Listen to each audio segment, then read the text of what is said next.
Hola mi gente, ¿cómo están? Bienvenidos a otro capítulo de No nos caerán Cuba, este podcast donde buscamos contar la Cuba que queremos construir a través de ustedes que son los protagonistas de esta historia. Venimos de una semana donde han estado pasando cosas bastante interesantes.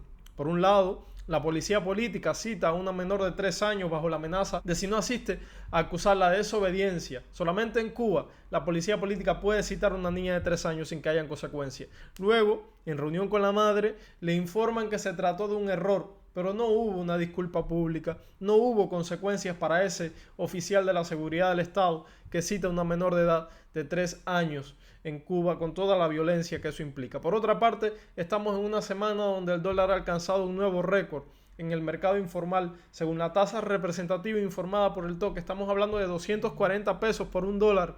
El salario mínimo se desploma a poco más de 8 dólares mensuales, solamente en el paraíso comunista. Pero también vivimos una crisis en todo el país de escasez de efectivo que ha llevado al régimen a establecer un corralito financiero que a poco plazo, a un corto plazo, va sin lugar a dudas a hundir al pequeño, incipiente y controlado sector privado. Todo eso está ocurriendo en Cuba en los últimos días, pero el programa de hoy quiero que nos enfoquemos en la región. Y tengo el placer enorme de invitar a una politóloga académica, licenciada en Derecho y con posgrado en Derecho Constitucional boliviana, además amiga, para conversar un poco sobre la influencia del régimen cubano en Bolivia, en Latinoamérica, y qué perspectivas tenemos para los próximos años. Sin lugar a duda, el régimen cubano ha sido el fracaso mejor vendido de la región. Y cuando hablamos de influencia en estos países, no hay mejor forma que hacerlo con las personas que viven en ellos, que han vivido en carne propia lo que significó los largos brazos del régimen cubano influyendo en la política local. Vamos con el espacio de esta conversación y ya volvemos. Gusto enorme, Gisela Derpit, que nos acompañes en No nos callarán. Te doy la bienvenida a este podcast donde buscamos contar la Cuba que queremos construir. Y para mí es un inmenso privilegio tenerte, Gisela, quien es licenciada en Derecho, con posgrado en Pedagogía, en Derecho Constitucional, además articulista en varios medios de prensa boliviana. Y hoy vamos a estar hablando sobre un tema que creo es de mucha importancia. Vamos a estar hablando sobre Bolivia, Bolivia que es un país extremadamente cercano a mí y sobre todo sobre la influencia del régimen cubano en Latinoamérica, más específicamente en Bolivia. ¿Cómo estás, Gisela? Es la primera pregunta que siempre le hago a mis invitados. Aquí poniendo el pecho a las balas, diríamos, para ejemplificar de la mejor manera el estado de ánimo, luchando por la democracia, no solo en Bolivia, sino en Latinoamérica y en el mundo, porque sabemos que la situación es interdependiente, así que la lucha cubana es la lucha boliviana también. Estoy bien y encantada de estar aquí. Yo te agradezco mucho que me hayas aceptado la invitación y quisiera comenzar un poco conversando sobre el estado de la democracia actual en Bolivia. Yo he sido testigo de una fragilidad institucional bastante severa, ¿no? Lo que a mí me ocurrió en Bolivia, yo le quiero decir que me tomó de sorpresa, porque a pesar de saber que las democracias latinoamericanas son imperfectas en alguna que otra medida, nunca imaginé que la institucionalidad boliviana iba a estar tan, no quiero decir un término fuerte, pero para mí es corrompida por agentes políticos, ¿no? Incluso externos a la nación de Bolivia, como puede ser el régimen cubano. ¿Cómo ve ahora la democracia boliviana? Estoy viendo una interesante lucha de poder dentro del partido de gobierno del movimiento al socialismo. Mira, querido, yo creo que hay una premisa que deberíamos ponerla de manifiesto. La democracia no es un sistema electoral, porque si no, allá donde hay elecciones hay democracia y en la propia Cuba se supone que en algún momento la gente vota y podríamos decir la democracia cubana. No es así. La democracia es una forma de gobierno que implica unas cualidades que en el caso de Bolivia han ido desapareciendo. Yo no hablo de democracia boliviana, yo creo que en Bolivia lo que hay es una dictadura no tan severa, pero ya no es una democracia. Y tú mismo en tu experiencia lo has vivido y lo has comprobado. A ver, yo te pongo un par de elementos adicionales a esta premisa para que quede claro por qué digo que ya no hay democracia. No hay independencia de poderes. Cuando tú acudes al Poder Judicial pensando que allí vas a encontrar aplicación del derecho y búsqueda de la justicia, te estrellas la cabeza contra un muro porque en realidad lo que tienes es un conjunto de esbirros actuando en un comisariato político por instrucciones del poder. Por lo tanto, no hay un órgano judicial independiente, tampoco el Tribunal Electoral es independiente. En Bolivia, además, hay serios vicios en el padrón electoral. No hay libertad de opinión, de expresión. La prensa libre está siendo acallada de una manera subrepticia, pero sistemática. Ahí entran elementos no solamente cubanos, sino venezolanos, que han comenzado a comprarse medios de difusión. La última voz que ha sido callada es la de Página 7. Si no hay prensa libre, no puedes hablar de democracia. Y en este contexto, en Bolivia se están violando los derechos humanos permanentemente, se está procediendo al apresamiento injusto y arbitrario de gente. Pasamos de 200 personas que han perdido su libertad por razones políticas con la intermediación de este aparato judicial que ha dejado de cumplir la función para la cual ha sido creado en esa concepción del Estado.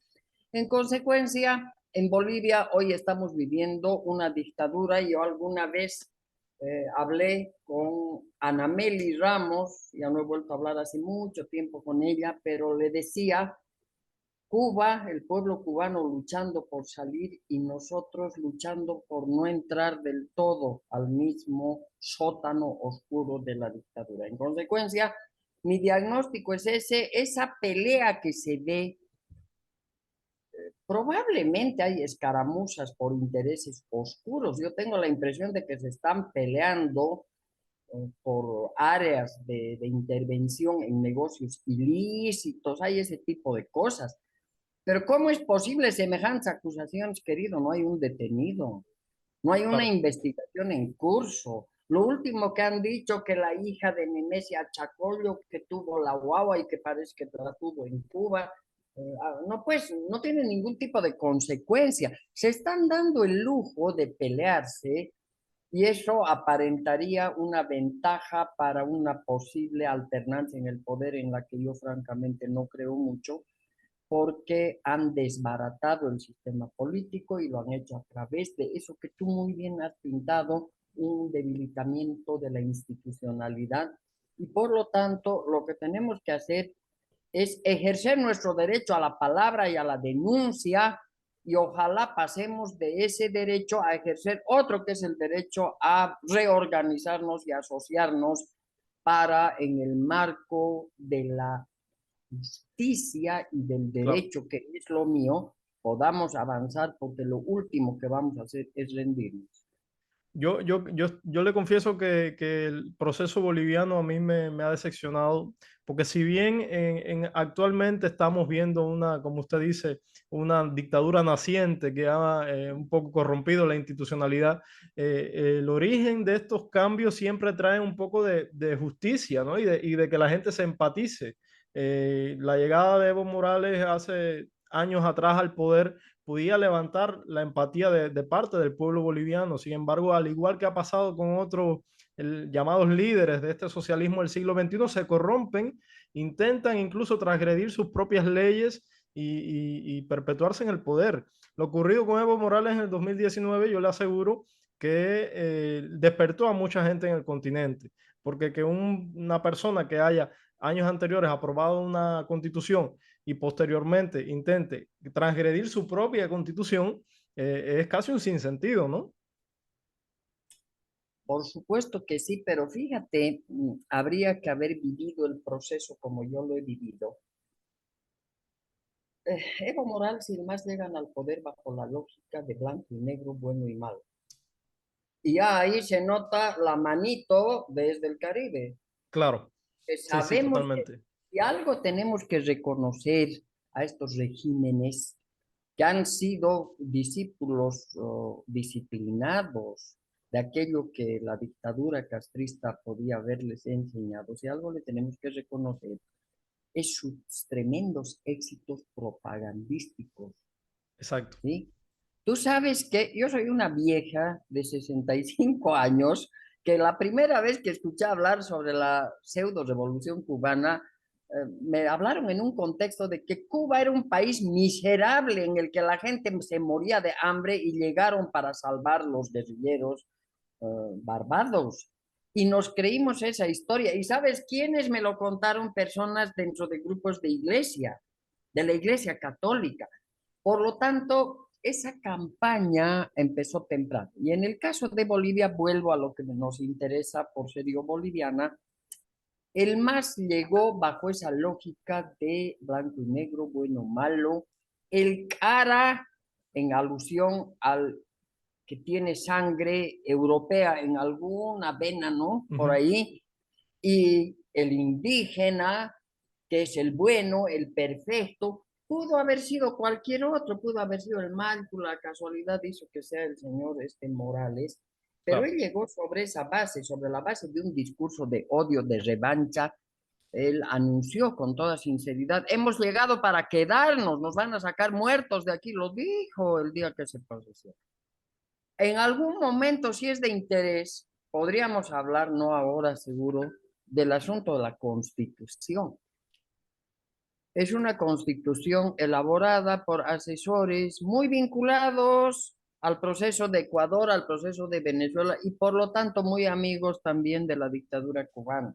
Totalmente. Entonces, no es una constitución que refleje lo que los bolivianos queríamos, ha sido además elaborada y aprobada en el contexto de vulneración de las reglas de juego, está viciada de nulidad, digo yo, pero tú tienes razón, esa constitución mañosamente aprobada también la pisotean, porque hacen un referéndum en el que se dice, adiós, te vas Evo Morales, y él pisotea aquello mismo. Es increíble. Claro, Es surrealista. O sea, no, lo ocurrido en el 2019 escapa de todo sentido común y de todo análisis político, ¿no? O sea, solamente puede caber en la cabeza de alguien que está aferrado al poder de una forma, atornillado a la silla presidencial, que incluso puede pisotear la propia constitución, pisotear el resultado de un referéndum. No sé qué le pasa qué le pasaría por la cabeza de Evo Morales en el 2019 creyendo que aquello iba a fructificar, y luego toda la narrativa del golpe, que le confieso también que yo llegué a Bolivia en octubre del 2019 y pude vivir lo que fue la movilización social a raíz de las elecciones, ¿no? Y es bastante diferente eso a un golpe militar. Y es bastante diferente eso a un golpe donde los militares llegan y sacan a alguien de la presidencia. Yo vi una movilización social, así que la narrativa del golpe yo la pongo entre dudas, ¿no? sí, porque además estuvo muy bien preparada, llegó gente de la Argentina que forma parte de la misma pandilla para inventarse materiales audiovisuales. Es que claro, la palabra propaganda aquí tiene muchísima Totalmente. importancia. Hacia adentro de los países se ideologiza, se cambia la historia. Ayer nomás salió un artículo reclamando que en la historia del sindicalismo minero lo borraron a Filemón Escobar, que entre otras cosas fue un mentor arrepentido del señor Morales, pero porque se peleó con el MAS, lo borraron de la historia, nunca existió. Entonces hay un proceso interno en el que te cuentan una historia de una manera torcida, pero hacia afuera hay una campaña propagandística que increíblemente consigue voceros a Sí. título gratuito. Hay gente que es vocera de la mentira sin recibir nada a cambio y está pues internacionalizada Es la absolutamente gestión así. del embuste, la gestión de la impostura, eso tú lo sabes, lo has vivido en carne propia cuando han habido unas publicaciones en página 12 de la Argentina endilgándote una serie de falsedades. Y bueno, algunos lo harán porque reciben algo y algunos no, porque creen que están sirviendo a una causa superior, que es la instauración de un paraíso de los ángeles bajados del cielo para derrotar a los demonios. Entonces, más o menos funciona de esa manera. Yo estoy de acuerdo, yo creo que la propaganda ha sido fundamental. El proceso cubano ha sido el fracaso mejor vendido del continente. Y se lo digo con toda certeza porque no solamente me lo topé en Bolivia, sino también aquí en Uruguay. Hay un sector de la izquierda uruguaya que es pro régimen cubano, pero que incluso va más allá. Hace propaganda a favor del régimen cubano en los medios de comunicación, en la propia política local. Gente que estoy seguro nunca iría a vivir a Cuba, incluso que me cuesta mucho entenderlo, movimientos sindicales, obreros que gustan tanto de manifestarse en sus países y de reclamar a través de movilizaciones sociales y paros sindicales sus derechos, sin embargo, quieren para los cubanos los derechos que ellos disfrutan. O sea, los cubanos no podemos movilizarnos ni tan siquiera con un cartel en la calle y ellos hacen paros sindicales en sus países y aún así apoyan la falta de derechos que hay en Cuba. Yo realmente entiendo bien poco que eso siga sucediendo después de las redes sociales, de que se han vuelto virales las imágenes de represión, lo ocurrido el 11 de julio. Gisela, quería preguntarle cómo ve usted el futuro a corto plazo en Bolivia respecto a la salud democrática y a la institucionalidad. Estamos viendo a un gobernador cruceño que está encarcelado, estamos viendo movimientos en el MAS, hay una fracción, le dicen los renovadores, o sea, hay bastante cosas interesantes que están sucediendo, ¿no? Yo no tengo mucho optimismo a corto plazo. A mí me parece que el proceso de lucha por la democracia tiene que madurar. El otro día me ponía a pensar, es muy prematuro hablar de elecciones, pero yo no percibo en el escenario una articulación de la oposición que pudiera hacernos alentar esperanzas, pero tampoco percibo señales de claridad sobre los objetivos, con un padrón en el que los muertos votan, los fantasmas votan, con los árbitros comprados, con los jueces haciendo de comisarios políticos, pueden encarcelar a cualquiera. Tienes el modelo de Nicaragua, lo puedes aplicar. En ese contexto es realmente muy difícil pensar en victorias, pero tampoco en derrotas contundentes, porque hay una cosa interesante. Mira, yo soy una conversa, porque ahí te puedo comentar esa influencia terrible de la Revolución Cubana y Justo quería. especialmente la figura del mítico comandante Che Guevara, porque solíamos llorar, porque se había muerto y eso hacía que el mundo fuera peor de lo que hubiese sido si él no hubiera muerto. Entonces llegábamos a esas cosas, esa, digamos, alienación típica de la adolescencia, luego en mi caso ha dado paso a un voto de confianza a lo que veo y a lo que pienso, que es lo que yo Al, recomendaría a la gente. No, el no me sentido crean a mí, común. no crean a nadie. Oye, cree en lo que ves, en lo que escuchas, tómate la molestia de pensar con tu cabeza sobre eso y a ver a qué conclusiones llegas. Pero digamos que yo pienso que hay un elemento esperanzador. Yo soy profesora de la universidad y a estas alturas imparto clases en cursos donde los alumnos potencialmente ya no son mis hijos, son mis nietos.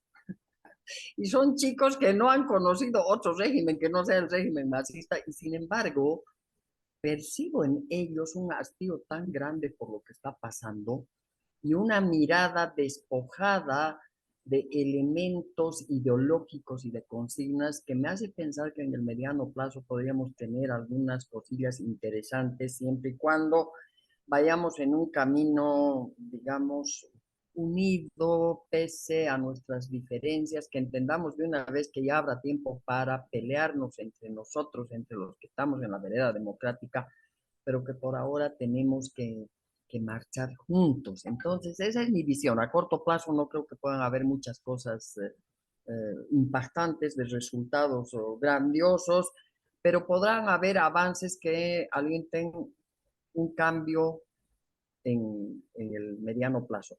Y ahí soy muy clara. Alguien me ha reclamado, me ha dicho una boliviana que más habla de Cuba que de Bolivia. No es verdad, yo hablo también de mi país porque aquí vivo, estoy aquí, pero hablo mucho de Cuba. ¿Por qué? Porque Cuba es la madre del cordero. Porque tenemos que enfilar como un objetivo todos los demócratas de América Latina y convencer a esos otros de que hay que tirar abajo ese régimen. Y para eso hay que ganar en el discurso, en la denuncia, a eso se debe algún trabajito que he hecho por ahí, pero es parte de nuestro desafío, ¿no es cierto? Es parte de nuestro desafío. Ahora, en el caso de Bolivia, hay algo más complicado que yo lo voy a también decir sin ningún miramiento. He escrito un artículo en el periódico Los Tiempos hace un tiempo y lo he llamado Bolivia un sitio. Hay mucha diferencia entre lo que es un estado y lo que es un sitio. Cuba tampoco es un estado. Cuba, igual que Bolivia, es un sitio. Yo digo, Bolivia es un sitio, ¿por qué? Se está convirtiendo en un territorio en el que mandan ¿quiénes? Mandan los criminales. Podemos hablar desde el narcotráfico a cualquiera de sus derivaciones.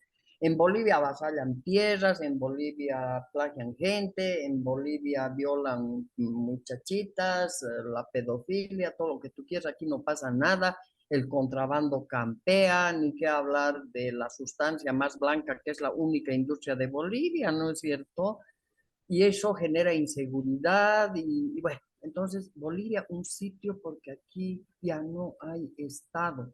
Y en Cuba tampoco hay Estado, es otro sitio. ¿Y quién Totalmente. manda ahí? Ahí manda un grupo de familias apoyados en un grupo de uniformados, ya ni siquiera tiene sentido el PSC. ¿Qué será pues, el PSC? Ajá. Que se convierta en la marca de un refresco, digamos, ¿no? Porque no hay Partido Comunista Cubano cuando hay una bola de borregos que obedece a quienes se están beneficiando de la miseria. Exactamente. Entonces, Bolivia también, igual que Cuba, son sitios donde hay que recuperar el Estado. Y eso, querido, es un emprendimiento grande que nos cuesta y nos va a costar, pero que merece la pena Totalmente. encararse. Totalmente. Y a mí me gusta muchísimo que usted esté aquí hoy porque sé que usted está muy al tanto de la causa cubana. Y justo sobre eso quiero comentarle ahora. Sé que incluso ha escrito un libro del cual me encantaría que habláramos. Primero quisiera preguntarle cómo ve a la distancia, distancia que no es tan larga porque sé que ha estado muy cerca de los acontecimientos que han ocurrido en Cuba, lo que ha estado sucediendo en mi país en los últimos años, que ha sido bastante interesante, ¿no? El acceso a la información ha traído consigo un resurgir, a mí me gusta llamarle, de la conciencia cívica, de la capacidad que tiene el pueblo de responder a través de un poder que es intrínseco y es el poder de la comunicación y de la denuncia en redes sociales, ¿no? Es el único espacio que tenemos en estos momentos a nuestra disposición. Sin embargo, eso trasciende, porque el 11 de julio vimos una movilización general como nunca antes lo habíamos visto en el país, ni tan siquiera antes de la revolución, en la etapa republicana, vimos una movilización de esta magnitud. Entonces eso responde a un cambio, ¿no? Mira, yo empecé mi estudio sobre Cuba, que arroja como resultado este libro que voy a presentar próximamente. Yo empecé con una mirada muy de abogada a la Constitución, ¿no? La Constitución del 2019. Sí, Y eso me llevó a descubrir, pero así con evidencias, con nombres y apellidos, lo que ocultan, ¿no? De lo que se trata es de que los tiranos estos estarían muy felices después de tener en Estados Unidos aliados tan incondicionales como los que tienen, por ejemplo, en Europa. Y yo lamento decir eso. Europa, que por hacerse a la muy buenita y a la que no mira ciertas cosas, va a empezar a pagar unas facturas históricas también. totalmente. Ojalá que no sea tan difícil para ellos. Ojalá que se salve, no lo sé. Pero bueno, les hubiera encantado pues que se reanuden las relaciones con el imperialismo odiado porque eso les ayudaba en muchas cosas. No me atrevo a juzgar lo que quería hacer Obama, pero si algo creo que hizo bien fue decir, modifiquen algunas reglas y esto del internet, no pueden estar pues, están tan cerca de nosotros, pongan Ajá. un buen internet. Ese fue el momento en que se abrió una ventana en ese muro impenetrable. Una ventana primero para los cubanos que comenzaron a mirar afuera y muchas mentiras se han ido cayendo a partir de eso. Se derrumban. Pero al mismo tiempo, la ventana desde la que nosotros desde afuera hemos mirado a Cuba y seguimos mirando a Cuba. Y eso ha provocado unos efectos desde mi punto de vista muy importantes y además irreversibles.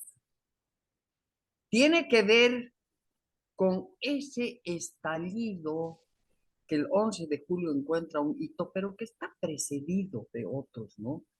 Incluso antes del Internet, oye, el pueblo cubano, la gente de Cuba no ha estado así nomás, ha vivido luchando por su Sí, libertad, tiene totalmente. una historia de lucha por su libertad, pero con el Internet esto aumenta sin lugar a dudas. Y a mí me gusta mucho destacar en esa lucha el papel de los artistas. Tengo una especial sensibilidad por el asunto del arte, porque en un momento de mi vida tuve la fortuna de encontrar a un viejo libertario que fue asesor cultural de la Federación de Mineros de Bolivia y que me puso al tanto de lo que el arte significa para la persona. Los artistas son los que tienen un corazón por encima de todo. Y cuando se tiene ese corazón, la semilla de libertad que implica el ser hombre, ser mujer, fructifica. Es verdad. Entonces el movimiento San Isidro, las figuras de Luis Manuel Otero, de Michael Osorbo, por las que vengo reclamando, con quienes, como ellos mismos dicen, me siento conectada, esas figuras encarnan lo que te digo, la importancia y la irreversibilidad de esa lucha desde adentro. Pero además tienes la fuerza, la energía de los que están afuera.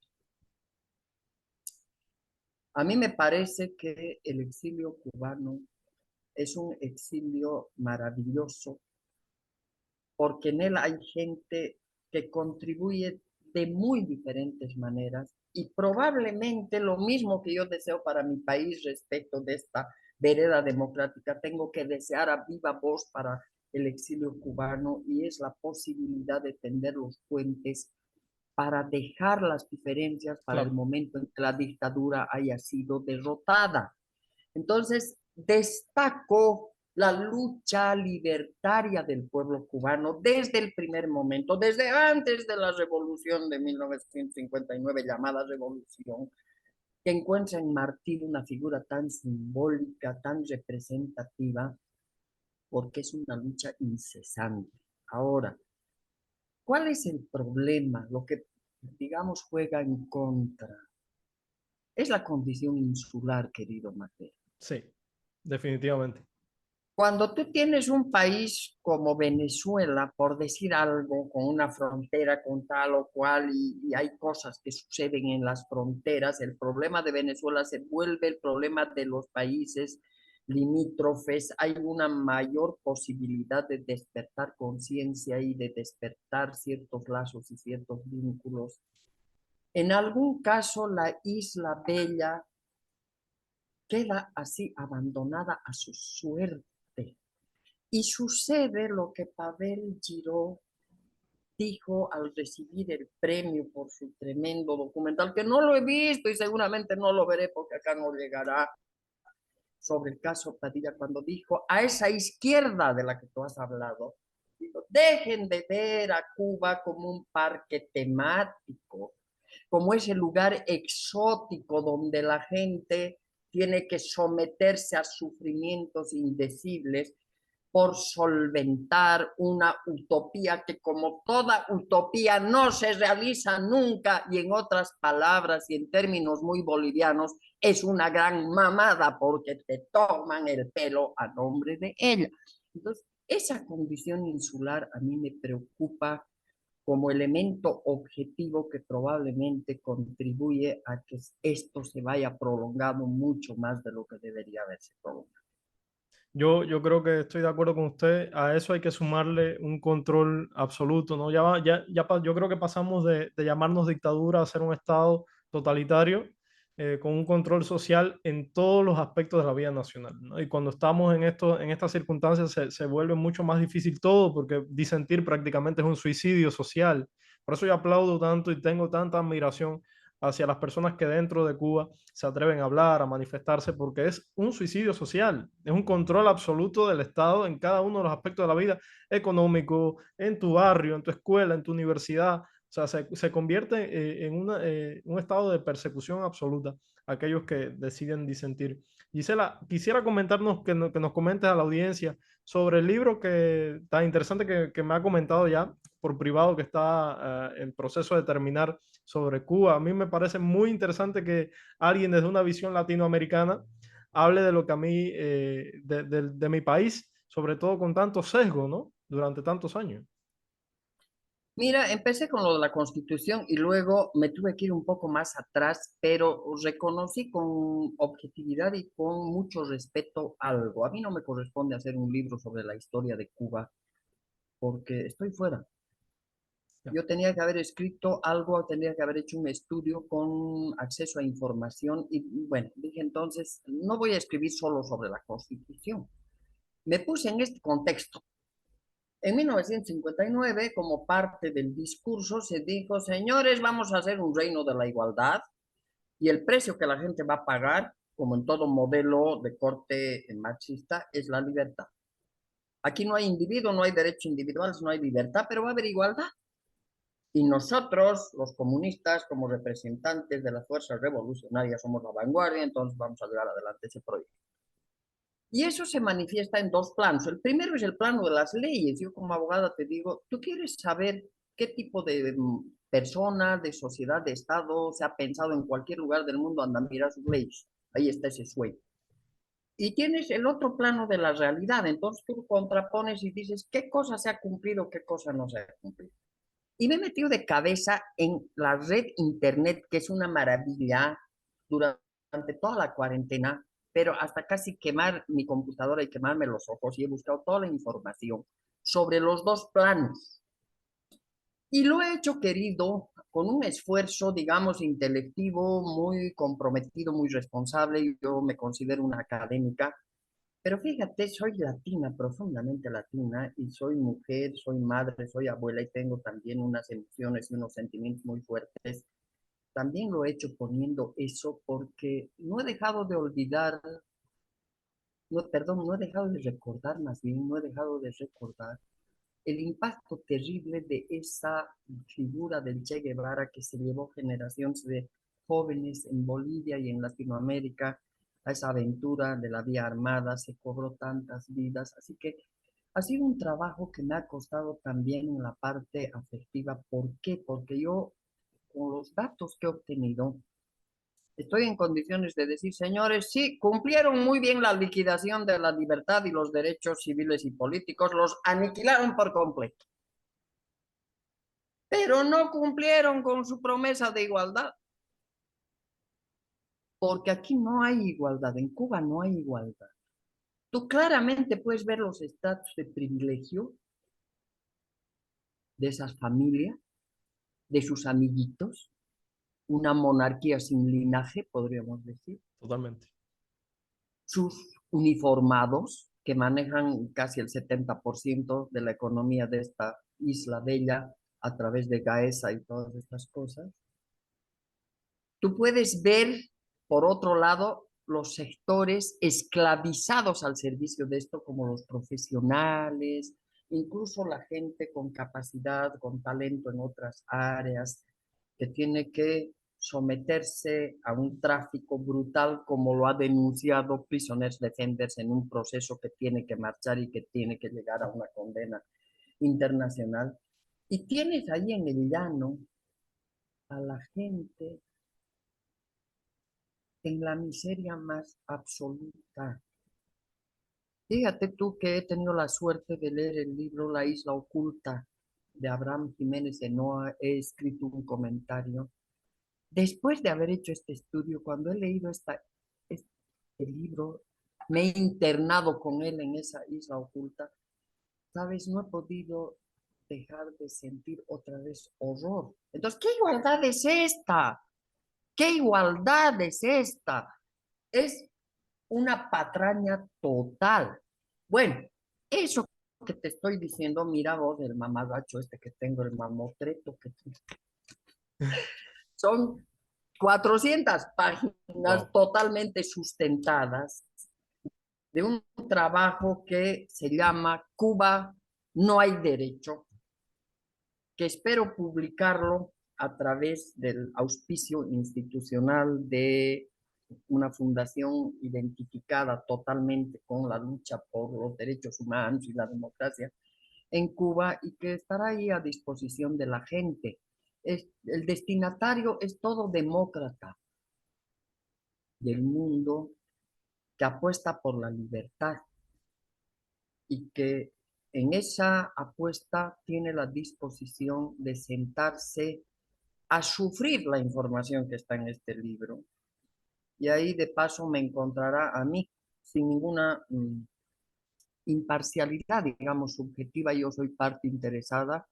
Este libro es una denuncia y lo hago, querido, más bien, lo publico como parte de lo que yo llamo en términos jurídicos el arrepentimiento eficaz. Yo alguna vez me hice eco de la propaganda a favor de, y cuando caes en conciencia y ves el error, tu arrepentimiento tiene que ser eficaz, y eso significa que tienes que decir, oye, estaba completamente equivocada, aquí está, esto había sido así y lo pongo al servicio de la gente. Entonces, va a ser para mí un gusto mantenerte al tanto del desarrollo de esta publicación y en su caso luego comentarla contigo también y a través tuyo con la gente hermosa que te sigue. No, yo estoy totalmente agradecido contigo por este libro, sobre todo por una visión que a veces a nosotros los cubanos nos afecta mucho, es el tema de cómo se percibe el proceso cubano en América Latina, y ver un material escrito por una boliviana sobre Cuba y con términos tan fuertes, créame que es impactante, y para la causa será muy, pero muy bueno. Estamos culminando, me quedan 3 minutos y quiero aprovechar nuevamente para agradecerle todo, agradecerle por haber estado al tanto de todo lo ocurrido conmigo en diciembre pasado con este proceso de expulsión, y sobre todo agradecerle por la empatía hacia un pueblo que está sufriendo y donde más de 1.000 personas en estos momentos están encarcelados. Nos quedan 3 minutos. Si quisiera decir algo para despedirnos, los micrófonos son Sí, suyos. cómo no, cómo no. No, yo siempre aprovecho cualquier palestra para decir algo. No hay realidades perfectas. Y quien te promete un paraíso así perfecto te está manipulando. Entonces, esta mi voz va especialmente a los jóvenes. No creas en aquellos que te prometen la igualdad, la felicidad. Eso no existe. La realidad es imperfecta. Pero asimismo nosotros también somos imperfectos. Somos una portentosa unidad de lo bueno y de lo malo. No somos ni totalmente ángeles ni totalmente demonios. Y en el juego democrático, y este es un mensaje más a la gente de Bolivia, en el juego democrático, el peor error que puedes cometer es buscar a Jesucristo bajado del cielo para darle a ese tu voto de confianza. Eso no va a suceder. Entonces, todos los que estamos luchando por la libertad y por la democracia, cargamos con el bagaje de cualidades y defectos, pero pongámonos de acuerdo. Hay un común denominador, y es que en nuestra mirada a corto, a mediano y a largo plazo, aspiramos construir un contexto de libertad en el que entre todos, de la manera más fraterna y solidaria, nos las arreglemos para ser cada vez un poquito menos malos, para ser cada vez un poquito más buenos, pero en ejercicio de esa condición irrenunciable, ese derecho que tenemos a decidir sobre nuestra vida y sobre la vida de la sociedad en la que hemos nacido. Muchísimas gracias, Gisela Derpi, por acompañarnos. Un abrazo enorme desde Uruguay y para todo el pueblo boliviano que me acogió con tanta hospitalidad. Querido, gracias a ti. Bueno, mi gente, hasta aquí el programa de hoy. Es sin lugar a duda bastante interesante conversar con las personas que viven en el continente, nuestros hermanos latinoamericanos, y que ellos comprendan y empaticen con la causa cubana. Algún día tendremos que pedir disculpas por todo el daño que hemos causado a la región, por toda la influencia negativa y antiderecho que ha salido de La Habana hacia Latinoamérica. Como siempre les digo, si usted quiere escucharnos, puede hacerlo a través de las plataformas de audio. Estamos en Spotify y iVoox. Puede acceder a No Nos Callarán y escucharnos mientras realiza alguna que otra actividad. Sin embargo, si prefiere hacerlo a través de video, estamos en YouTube y en otras plataformas también como Instagram, Facebook y también en Twitter. Si usted ha sufrido persecución, si ha sufrido alguna consecuencia por decir o hacer lo que piensa, puede hacer una denuncia en sus redes utilizando el hashtag No Nos Caerán Cuba y estaremos aquí publicándolas en los próximos programas. También nos puede escribir directamente a nuestra mensajería a través de las redes sociales o al correo que le va a estar saliendo en pantalla, nonoscaerancuba@gmail.com. Ha sido un honor y un privilegio que me acompañen hasta este punto del podcast. Nos vemos.